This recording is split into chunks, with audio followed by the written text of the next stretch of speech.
Ashama arkafni ordoftoota daawwattoota maatii kaayyoftuu akkam jirtu fayyaa keessanii kan biyya keessa kan biyya alaa akkasuma biyya lafaa hundarratti kan argamtan nagaa fi araarri ayyaanni waaqayyoo kan kabaja kan jaalala isiniif haa baay'atu jecha akkam jirtu fayyaa keessanii ani nagaa kooti gooftaan haa ulfaatu inni madda nagaa keenya ta'e inni gargaaraa keenya ta'e guyyaa fi sa'aatii kana nuuf kenne maqaa waaqayyoo haa ulfaatu jecha dandeettii fi jabina keenya miti sa'aatii fi guyyaa kana gahuun warra dhukkubsatan keessa warra fayyan warra du'an keessa warra jiraatan warra dhiphatan keessa warra gammadan kan nu taasisee maqaa waaqayyoo haa ulfaatu jecha baga eeggamtanii gargaaramtanii guyyaa kana geessaniin jedha tole har'a ani nabaruutii yoo barbaadanii maqaan koo Taaddaluu akkasuma karaa mana kootii dhaqxanii ilaaluutii dandeessu har'aan immoo gammachuu obboleettii kootii ibsachuudhaaf istiidiyoo kaayyoo keessatti argameetiin jira akkasuma warroonni kaayyoo chaaniyaala isheetiif maatii hin taane jalqaba irratti laayik sheer koomentii gochuudhaan maatii ishee irratti dabalama warri immoo maatii ishee taatanii hanga yoonaa ishee wajjin turtanii jajjabeessaa turtanii jabaadhu si duukaa jirra jettaniini waaqayyo baraaf jireenya keessan haa eebbisu eebbifamaa isiniin jedha akkasuma obboleettii koo kaayyoftuu baga milkoofte baga gammadde waaqayyo gatii dadhabbii kee baga ijaassi agarsiise siin jedha dhugaadha gaafa dadhabbii ofiitti gaafa milkaa'anii baay'ee tokko gammadu baay'ee gammachuu hedduu namatti dhagahama jechuudha baga gammaddee gooftaan baga si gargaare siin jedha obboleettii koo kaayyoftuu akkasuma obboleettii keenya bukkee dhaabbadhaa laayikii koomentii sheer gochuudhaan jajjabeessaa kana caala akka adeemsi ishee itti fufuu wantoota dhaloota fakkeenya ta'an akka isheen irratti hojjechuutii dandeessu koomentiidhaan jajjabeessaa laayikii sheer gochuudhaan namoota biroo birallee akka gahu gargaara isiniin jedha laayikii koomentii gochuun dadhabbii yookiin baasii tokko nama hin gaafatu garaa qulqulluudhaan wal guddisuu qabna yoo jenne laayikii gochuun sabiskiraayib gochuun koomentii gochuun gatii tokko nama hin gaafatu jechuudha obboleettii keenya kana bukkee haa dhaabbannu haa jajjabeessinu jechuudha dhugaadha kaayyoon baay'ee tokko nama jajjabeedha nama karoora fi kaayyoo qabdudha namoota kaanifillee jajjabina kan kennitudha jechuudha bukkee dhaabbattee jabaadha jechuudhaan koomentii barreessuudhaan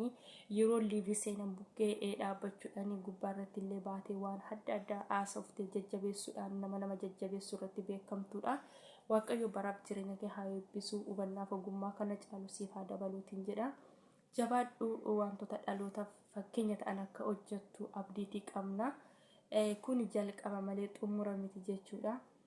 kanaaf karaa fuulduraatti akka ati aamileedhaan akka ati jajjabinaan irratti hojjettu abdii fi amantiin qaba jechuudha na obboleettii koo kaayyoftuu jabaadhu baay'ee tokko hedduu tokko namatti tola baga gammaddee baga milkooftee siin jedhee kan jira akkasuma dhugaa dubbachuudhaaf yuutuubara kana gaafa jedhanii jecha magasaa gaafa dubbatan baay'ee tokko salphaadha gaafa keessa seenan garuu baay'ee tokko ulfaata jechuudha baay'ee tokko ulfaata chaalenjii hedduu qaba jechuudha qormaata immoo keessa darbuu fi bukkee darbuun tokko miti warra keessa darbetu waan hunda hubata jechuudha warri qormaata osoo argiin darban garuu omaatti fakkaachuutti dhiisuu danda'a jechuudha dhugaadha nuti yeroo duraanii jechuudha yeroo osoo yuutuubara hin banatiin yeroo kan nama piraankii adda addaa wantoota nama taphachiisa wantoota barumsa namaaf ta'an yeroo ilaalu wantuma salphaatti banamu wayinatti fakkaate jechuudha garuu ergan keessa seenee waa hedduun baradhe dadhabbina hin qabu hedduu tokkoon baradhe jechuudha har'a obboleettiin keenyas kana keessa darbuudhaanii milkaa'ushii hedduu tokko na gammachiisee jira warroonni illee duubatti haftanii jirtanii warroonni sabiskiraayib isinirraa kaasee sa'aatillee isinirraa kaasee viiyuullee isinirraa kaasee abdii isin kutachiisaa jiru abdii hin kutatina jabaadha ittuma cimaa'e maaliif dadhabbina booda milkaa'utu jira waan ta'eef akkuma dukkanaan booda ifti jiru dadhabbina booda milkaa'utu jira waan ta'eef jabaadha hojjedha isiniin jedha duubatti hin deebi'ina karoorri fi kaayyoon keessa fuulduratti haa ta'u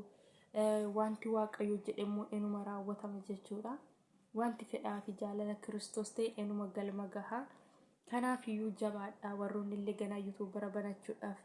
yaaddanii jirtan waaqayyo sinaa milkeessu jabaadha banadhaa isiniin jedha. Buleettiin keenya kaayyoommoo dhugaa gammachuu kana hin jedhamne siif gammadee gola hormaa keessatti hojiin natti baay'ate dadhabee osoo hin jedhin odoo hin nuffin namoota kaanis bukkee dhaabbachuudhaan ofii keetiifis kanarra gahuu keetiifi hedduu tokko gammadee hin jiraati nama jajjabeessuudhaan beekamtuudha. Kanuma caalaa jabaadhu waaqayyo si faana haa ta'u siin jedha. Wanta yaadde irratti waaqayyo si haa milkeessu. Ammayyuu deemsi kee kara fuulduraatti haa ta'u duubatti hin deebi'in jabaadhu hojjedhu. Wantoonni haamilee nama duubatti buusan waan hedduutu jira. Wantoota akkasii hin dhaggeeffatiin karoora fi kaayyoo kee qabadhu kara fuulduraatti cimsiin jedha.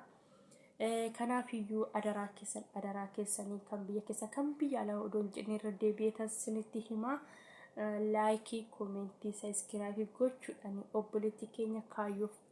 bukkee dhaabbadhaa jajjabeessaa isiniin jedha. Kanarraan kan hafe waaqayyo sinaa eebbisuu eebbifamaa hedduu sin jaalanna hedduu sin kabajna. Turtiin keessaa waan nu faana ta'eefi waaqayyo sinaa eebbisuu eebbifamaa.